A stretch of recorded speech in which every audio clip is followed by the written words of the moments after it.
ডাক্তারবাবু, সব ওষুধ তো পেলুম, কিন্তু ওপরের ওষুধটা যে পেলুম না। আরে তাই নাকি? কই দেখি। আরে এটা ওষুধ নয়, নতুন রিফিলে কালি ঠিক মতো আসছিল না, তাই ঘষে নিয়েছিলাম।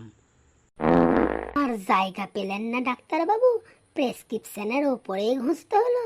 জানেন, এর জন্য আমাকে 50 টাকা ঘুষ দিতে হইল।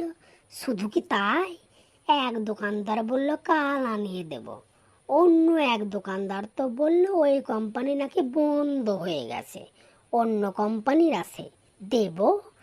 আর এক দোকানদার বলল এটার নাকি খুব ডিমান্ড, 200 টাকা এক্সট্রা লাগবে, আমিও ব্ল্যাকে কিনেছি। এক চেনা দোকানদার তো বলল এটা নাকি ক্যান্সারের ওষুধ। কার হয়েছে